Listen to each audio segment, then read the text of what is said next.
বাংলার ইতিহাস। এখানে আজকে ইতিহাসের যে বিষয়গুলো আলোচনা করব সেগুলো অলরেডি বিভিন্ন পরীক্ষায় চলে আসছে। তো দেখি প্রাচীন বাংলার ইতিহাসে কোন কোন পয়েন্টগুলো বেশি গুরুত্বপূর্ণ। যেমন ইতিহাস। ইতিহাস শব্দের শাব্দিক অর্থ হচ্ছে ঐতিহ্য। ইতিহাস শব্দের উৎপত্তি কি হিস্টোরিয়া শব্দ থেকে। এটি একটি গ্রিক শব্দ। অলরেডি এটি জাহাঙ্গীরনগর ইউনিভার্সিটি এবং রাজশাহী ইউনিভার্সিটি চলে আসছে। ইতিহাসের উপাদান একটা হচ্ছে লিখিত উপাদান আর একটা হচ্ছে অলিখিত উপাদান। লিখিত উপাদান কোনগুলো ভাই? লিখিত উপাদান হচ্ছে যেমন অর্থশাস্ত্র, কৌটিল্যের অর্থশাস্ত্র, কলহনের এটা রাজতরঙ্গিনী একটা বিখ্যাত গ্রন্থ। তারপরে আবুল ফজলের আকবরনামা যেটা তৃতীয় খণ্ডে প্রকাশিত। এই আকবরনামা গ্রন্থের আরেকটি নাম হচ্ছে আইনি আকবরী। আইনি আকবরী যেটি সম্রাট আকবরের সভাকবি আবুল ফজল লিখেছেন। আকবরের সভাকবিকে আবুল ফজল। বঙ্গ প্লাস আল অর্থাৎ বাংলা শব্দের উৎপত্তি। বাংলা শব্দের উৎপত্তি কোথায় থেকে? বঙ্গ ধাতু থেকে। বঙ্গ অর্থাৎ এই দেশের যে প্রাচীন যে নাম সেটা হচ্ছে বঙ্গ নামে অভিহিত করা হয়েছে। এদেশের প্রাচীন নাম বঙ্গ প্লাস আল। বঙ্গের সঙ্গে আল প্রত্যয় যোগে। এই আল বলতে আমরা সচরাচর কাদেরকে বুঝি বা কোনটাকে বুঝি? আমরা জমি ডিভাইডার যে আলি সেটাই কিন্তু আল। ঠিক আছে, জমি যে ডিভাইডার সেটাকে কিন্তু আমরা আলি বলি, যেটা আমরা ক্ষেত খামারে দেখে থাকি।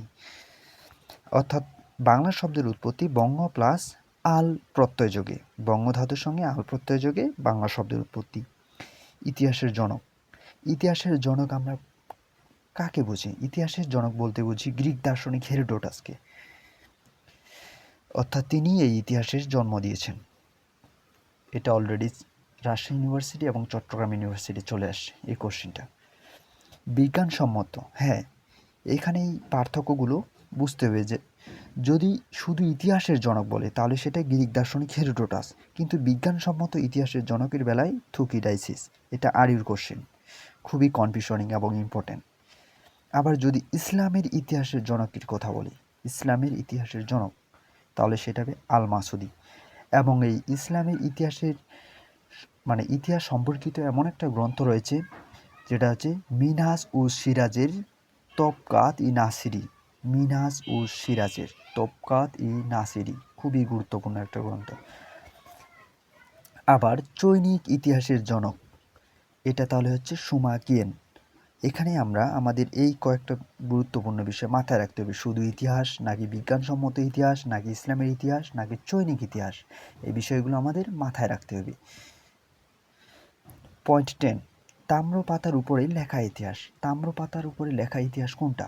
তাম্রপাতার উপরে লেখা ইতিহাস হচ্ছে যেটা তাম্রলিপ্ত, অর্থাৎ বঙ্গ সাম্রাজ্যের শাসন আমলের সময় আমরা এমন কিছু শাসন ব্যবস্থা দেখি, তার মধ্যে তাম্র শাসন ব্যবস্থা।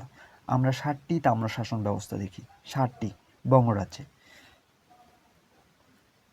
এরই ধারাবাহিকতায় আমরা নেক্সট পার্টে আলোচনা করব বাংলার ইতিহাস ও উৎপত্তি সম্পর্কে। বাংলার ইতিহাস ও উৎপত্তি সম্পর্কে যে গুরুত্বপূর্ণ প্রশ্নগুলো, গুরুত্বপূর্ণ ব্যাখ্যাগুলো পরীক্ষায় আসার মতো অ্যাডমিশন প্লাস জবে, সেগুলো আমরা তুলে ধরব। তো ভিডিও পেতে আমাদের চ্যানেলটি সাবস্ক্রাইব করে সাথে থাকুন। ধন্যবাদ।